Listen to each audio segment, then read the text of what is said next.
Hello friends, and welcome back to the Phantom Tollbooth. When we finished last time, Milo and his friends were in the Valley of Sound, and they had just stolen a very small sound from the Sound Keeper so that they could try to bring back sound to the Valley of Sound, which has actually been trapped in silence for a long time. So chapter 13 is called Unfortunate Conclusions. With his mouth shut tight and his feet moving as fast as thoughts could make them, Milo ran all the way back to the car. There was great excitement when he arrived, as Tock raced happily down the road to greet him. The humbug personally accepted all congratulations from the crowd. "Where is the sound?" someone hastily scribbled on the blackboard, and they all waited anxiously for the reply. Milo caught his breath, picked up the chalk, and explained simply, "It's on the tip of my tongue."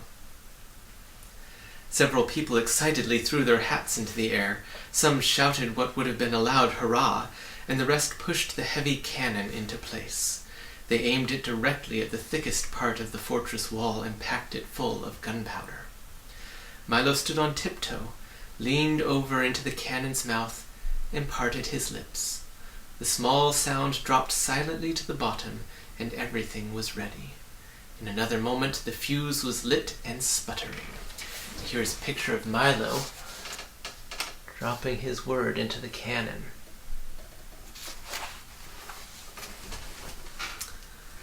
"I hope no one gets hurt," thought Milo, and before he had time to think again, an immense cloud of gray and white smoke leaped from the gun, and along with it, so softly that it was hardly heard, came the sound of "but."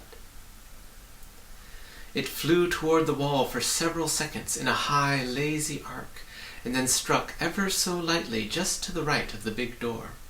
For an instant there was an ominous stillness, quieter and more silent than ever before, as if even the air was holding its breath.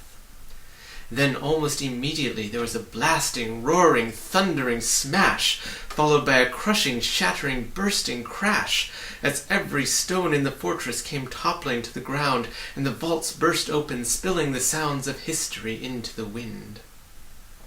Every sound that had ever been uttered or made, from way back to when there were none, to way up when there were too many, came hurtling out of the debris in a way that sounded as though everyone in the world was laughing, whistling, shouting, crying, singing, whispering, humming, screaming, coughing, and sneezing all at the same time.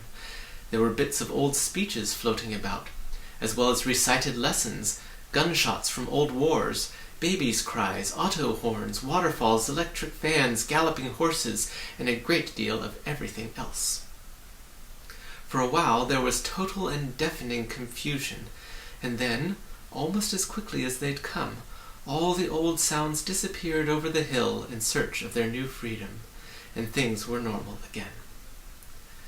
The people quickly went about their busy, talkative business, and as the smoke and dust cleared, only Milo, Tock, and the humbug noticed the Sound Keeper sitting disconsolately on a pile of rubble.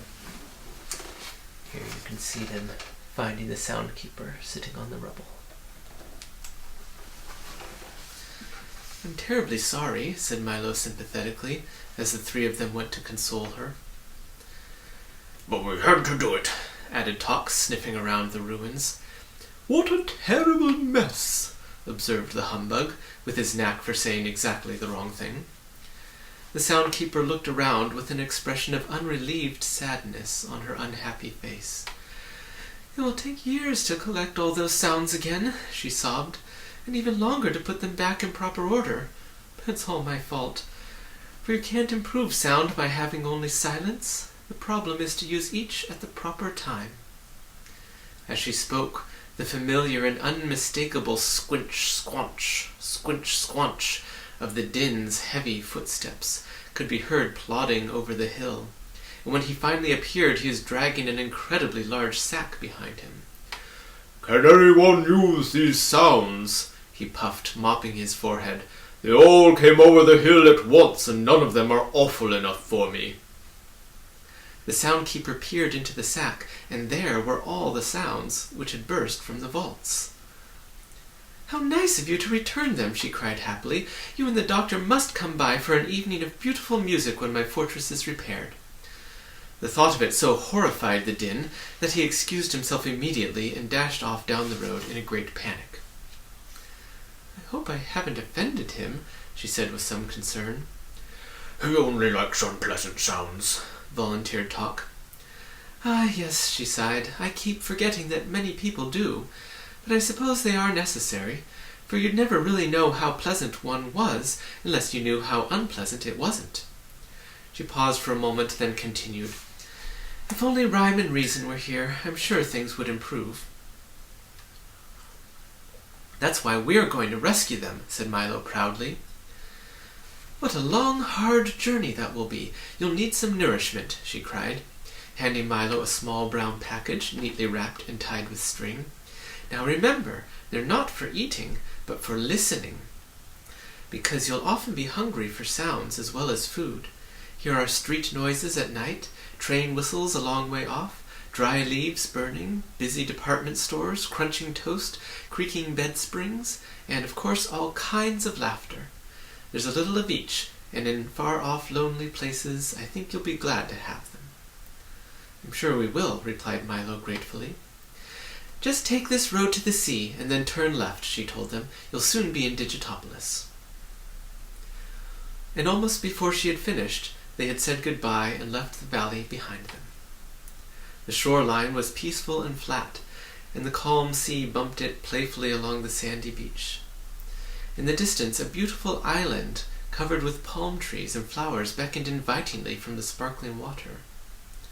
"Nothing can possibly go wrong now," cried the humbug happily, and as soon as he said it, he leaped from the car as if struck by a pin and sailed all the way to the little island. "And we'll have plenty of time," answered Tock, who hadn't noticed that the bug was missing, and he too suddenly leaped into the air and disappeared. "Certainly couldn't be a nicer day," agreed Milo, who was too busy looking at the road to see that the others had gone, and in a split second he was gone also. And here's a picture of the humbug being the first one to go flying out of the car towards the island. Milo landed next to Tock and the terrified humbug on the tiny island, which now looked completely different. Instead of palms and flowers, there were only rocks and the twisted stumps of long dead trees. It certainly didn't seem like the same place they had seen from the road. "Pardon me," said Milo to the first man who happened by. "Can you tell me where I am?" "Pardon me," replied the man. "Can you tell me who I am?" The man was dressed in a shaggy tweed jacket and knickers with long woolen stockings, and a cap that had a peak both front and back, and he seemed as confused as he could be. "You must know who you are," said Milo impatiently. "You must know where you are," he replied with equal annoyance. "Oh dear, this is going to be difficult," Milo whispered to Tock. "I wonder if we can help him." They conferred for a few minutes, and finally the bug looked up and said, "Can you describe yourself?" "Yes, indeed," the man replied happily. "I'm as tall as can be." And he grew straight up until all that could be seen of him were his shoes and stockings. "And I'm as short as can be." And he shrank down to the size of a pebble. "I'm as generous as can be," he said, handing each of them a large red apple. "And I'm as selfish as can be," he snarled, grabbing them back again. "I'm as strong as can be," he roared, lifting an enormous boulder over his head. "And I'm as weak as can be," he gasped, staggering under the weight of his hat. "I'm as smart as can be," he remarked in 12 different languages. "And I'm as stupid as can be," he admitted, putting both feet in one shoe. "I'm as graceful as can be," he hummed, balancing on one toe. "And I'm as clumsy as can be," he cried, sticking his thumb in his eye. "I'm as fast as can be," he announced, running around the island twice in no time at all. "And I'm as slow as can be," he complained, waving goodbye to a snail. "Is that any help to you?" Once again they conferred in busy whispers until all three agreed. "It's really very simple," said the humbug, twirling his cane. "If everything you say is true," added Tock. "Then without a doubt," Milo concluded brightly, "you must be Canby." Here's a picture of Canby trying to put both of his feet into one shoe. "Of course, yes, of course," the man shouted. "Why didn't I think of that? I'm as happy as can be." Then he quickly sat down, put his head in his hands and sighed. "But I'm also as sad as can be." Now will you tell us where we are? asked Tock as he looked around the desolate island. "To be sure," said Canby. "You're on the island of conclusions. Make yourself at home. You're apt to be here for some time." "But how did we get here?" asked Milo, who was still a bit puzzled by being there at all. "You jumped, of course," explained Canby. "That's the way most everyone gets here. It's really quite simple. Every time you decide something without having a good reason, you jump to conclusions, whether you like it or not. It's such an easy trip to make. I've been here hundreds of times." "But this is such an unpleasant-looking place," Milo remarked. "Yes, that's true," admitted Canby. "It does look much better from a distance." As he spoke, at least 8 or 9 more people sailed onto the island from every direction possible. "Well, I'm going to jump right back," announced the humbug, who took 2 or 3 practice bends, leaped as far as he could, and landed in a heap 2 feet away. "That won't do at all," scolded Canby, helping him to his feet. "You can never jump away from conclusions. Getting back is not so easy. That's why we're so terribly crowded here." That was certainly the truth, for all along the bleak shore and clustered on the rocks, for as far as anyone could see, were enormous crowds of people, all sadly looking out to sea. And here they are. "Isn't there even a boat?" asked Milo, anxious to get on with his trip. "Oh, no," replied Canby, shaking his head. "The only way back is to swim, and that's a very long and a very hard way." "I don't like to get wet," moaned the unhappy bug, and he shuddered at the thought. "Neither do they," said Canby sadly. "That's what keeps them here. But I wouldn't worry too much about it, for you can swim all day in the sea of knowledge and still come out completely dry. Most people do. But you must excuse me now. I have to greet the new arrivals. As you know, I'm as friendly as can be." Over the humbug's strenuous objections, Milo and Tock decided to swim, and, protesting loudly, the bug was dragged along with them toward the sea. Canby hurried off to answer more questions, and the last thing he was heard to say was, "Pardon me, can you tell me who I am?" They swam and swam and swam for what seemed like hours, and only Tock's firm encouragement kept Milo struggling through the icy water. At last they reached the shore thoroughly exhausted and, except for the bug, completely soaked. "That wasn't bad at all," the humbug said, straightening his tie and brushing himself off. "I must visit there again." "I'm sure you will," gasped Milo. "But from now on, I'm going to have a very good reason before I make up my mind about anything. You can lose too much time jumping to conclusions." The car was just where they'd left it, and in a moment they were on their way again as the road turned away from the sea and began its long climb into the mountains. The warm sun and billowy breezes dried them as they went. "I hope we reach Digitopolis soon," said Milo, thinking of the breakfast they hadn't eaten. "I wonder how far it is."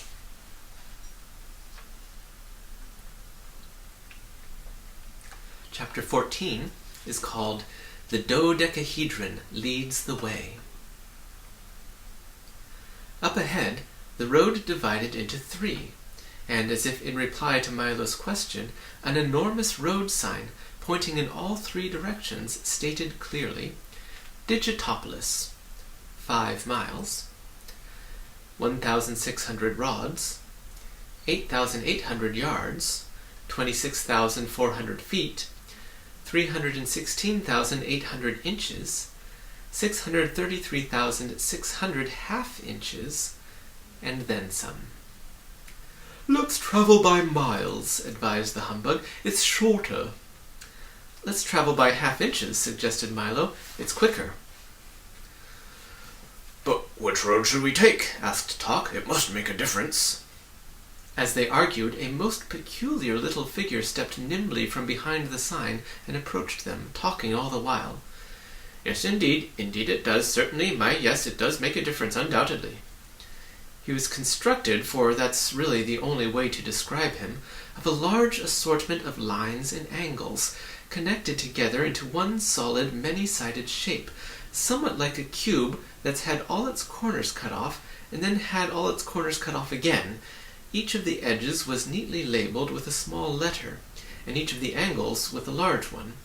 He wore a handsome beret on top, and peering intently from one of his several surfaces was a very serious face. Perhaps if you look at the picture, you'll know what I mean. And here is the picture. When he reached the car, the figure doffed his cap and recited in a loud, clear voice, "My angles are many, my sides are not few. I'm the dodecahedron. Who are you?" "What's a dodecahedron?" inquired Milo, who was barely able to pronounce the strange word. "See for yourself," he said, turning around slowly. "A dodecahedron is a mathematical shape with 12 faces." Just as he said it, 11 other faces appeared, one on each surface, and each one wore a different expression. "I usually use one at a time," he confided, as all but the smiling one disappeared again. "It saves wear and tear. What are you called?" "Milo," said Milo. "That is an odd name," he said, changing his smiling face for a frowning one. "And you have only one face." "Is that bad?" asked Milo, making sure it was still there. "You'll soon wear it out using it for everything," replied the dodecahedron. "Now I have one for smiling, one for laughing, one for crying, one for frowning, one for thinking, one for pouting, and 6 more besides. Is everyone with one face called a Milo?" "Oh no," Milo replied. "Some are called Henry, or George, or Robert, or John, or lots of other things." "How terribly confusing," he cried. "Everything here is called exactly what it is. The triangles are called triangles. The circles are called circles. And even the same numbers have the same name. Why, can you imagine what would happen if we named all the 2's Henry, or George, or Robert, or John, or lots of other things? You'd have to say Robert plus John equals 4, and if the 4's name were Albert, things would be hopeless." "I never thought of it that way," Milo admitted. "Then I suggest you begin at once," admonished the dodecahedron from his admonishing face, "for here in Digitopolis everything is quite precise." "Then perhaps you can help us decide which road to take," said Milo. "By all means," he replied happily. "There's nothing to it. If a small car carrying 3 people at 30 miles an hour for 10 minutes along a road 5 miles long at 11:35 in the morning starts at the same time as 3 people who have been traveling in a little automobile at 20 miles an hour for 15 minutes on another road exactly twice as long as 1/2 the distance of the other, while a dog, a bug, and a boy travel an equal distance in the same time, or the same distance in an equal time along a third road in mid-October, then which one arrives first and which is the best way to go?" 17! shouted the humbug, scribbling furiously on a piece of paper. "Well, I'm not sure, but," Milo stammered after several minutes of frantic figuring. "You'll have to do better than that," scolded the dodecahedron, "or you'll never know how far you've gone or whether or not you've ever gotten there." "I'm not very good at problems," admitted Milo. "What a shame," sighed the dodecahedron. "They're so very useful.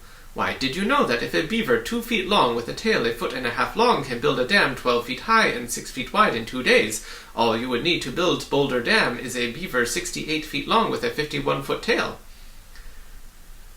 "Where would you find a beaver that big?" grumbled the humbug, as his pencil point snapped. "I'm sure I don't know," he replied, "but if you did, you'd certainly know what to do with him." "That's absurd," objected Milo, whose head was spinning from all the numbers and questions. "That may be true," he acknowledged, "but it's completely accurate, and as long as the answer is right, who cares if the question is wrong? If you want sense, you'll have to make it yourself." "All 3 roads arrive at the same place at the same time," interrupted Talk, who had patiently been doing the first problem. "Correct," shouted the dodecahedron, "and I'll take you there myself. Now you can see how important problems are. If you hadn't done this one properly, you might have gone the wrong way." "I can't see where I made my mistake," said the humbug, frantically rechecking his figures. "But if all the roads arrive at the same place at the same time, then aren't they all the right way?" asked Milo. "Certainly not," he shouted, glaring from his most upset face. "They're all the wrong way. Just because you have a choice, it doesn't mean that any of them has to be right." He walked to the sign and quickly spun it around 3 times. As he did, the 3 roads vanished, and a new one suddenly appeared, heading in the direction that the sign now pointed. "Is every road 5 miles from Digitopolis?" asked Milo. "I'm afraid it has to be," the dodecahedron replied, leaping into the back of the car. "It's the only sign we've got." The new road was quite bumpy and full of stones, and each time they hit one, the dodecahedron bounced into the air and landed on one of his faces, with a sulk or a smile or a laugh or a frown, depending on which one it was. "We'll soon be there," he announced happily after one of his short flights. "Welcome to the land of numbers." "It doesn't look very inviting," the bug remarked, for as they climbed higher and higher, not a tree or a blade of grass could be seen anywhere. Only the rocks remained. "Is this the place where numbers are made?" asked Milo, as the car lurched again. And this time the dodecahedron sailed off down the mountainside, head over heels and grunt over grimace, until he landed sad side up at what looked like the entrance to a cave. "They're not made," he replied, as if nothing had happened. "You have to dig for them. Don't you know anything at all about numbers?" "Well, I don't think they're very important," snapped Milo, too embarrassed to admit the truth. "Not important!" roared the dodecahedron, turning red with fury. "Could you have tea for 2 without the 2, or 3 blind mice without the 3? Would there be 4 corners of the earth if there weren't a 4? And how would you sail the 7 seas without a 7? "All I meant was," began Milo, but the dodecahedron, overcome with emotion and shouting furiously, carried right on. "If you had high hopes, how would you know how high they were? And did you know that narrow escapes come in all different widths? Would you travel the whole wide world without ever knowing how wide it was? And how could you do anything at long last," he concluded, waving his arms over his head, "without knowing how long the last was? Why, numbers are the most beautiful and valuable things in the world. Just follow me and I'll show you." He turned on his heel and stalked off into the cave. Come along," he shouted from the dark hole. "I can't wait for you all day." And in a moment they'd followed him into the mountain. It took several minutes for their eyes to become accustomed to the dim light, and during that time strange scratching, scraping, tapping, scuffling noises could be heard all around them. "Put these on," instructed the dodecahedron, handing each of them a helmet with a flashlight attached to the top. "Where are we going?" whispered Milo, for it seemed like the kind of place in which you whispered. "We're here," he replied with a sweeping gesture. "This is the numbers mine." Milo squinted into the darkness and saw, for the first time, that they had entered a vast cavern lit only by a soft, eerie glow from the great stalactites which hung ominously from the ceiling. Passages and corridors honeycombed the walls and wound their way from floor to ceiling, up and down the sides of the cave, and everywhere he looked Milo saw little men no bigger than himself, busy digging and chopping, shoveling and scraping, pulling and tugging carts full of stone from one place to another. Here's a picture of one of the small men with a pickaxe. "Right this way," instructed the dodecahedron, "and watch where you step." As he spoke, his voice echoed and re-echoed again, mixing its sound with the buzz of activity all around them. Talk trotted along next to Milo, and the humbug, stepping daintily, followed behind. "Whose mine is it?" asked Milo, stepping around 2 of the loaded wagons. "By the 4,827,659 hairs on my head, it's mine, of course," bellowed a voice from across the cavern, and striding toward them came a figure who could only have been the mathematician. He was dressed in a long, flowing robe covered entirely with complex mathematical equations, and a tall, pointed cap that made him look very wise. In his left hand he carried a long staff with a pencil point at one end, and a large rubber eraser at the other. "It's a lovely mine," apologized the humbug, who was always intimidated by loud noises. "The biggest number mine in the kingdom," said the mathematician proudly. "Are there any precious stones in it?" asked Milo excitedly. "Precious stones!" he roared, even louder than before, and then he leaned over toward Milo and whispered softly, "By the 8,247,312 threads in my robe, I'll say there are. Look here." He reached into one of the carts and pulled out a small object, which he polished vigorously on his robe. When he held it up to the light, it sparkled brightly.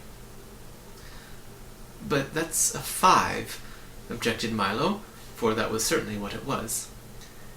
Exactly, agreed the mathematician. As valuable a jewel as you'll find anywhere. Look at some of the others. Here's a picture of the mathematician with Milo and Talk.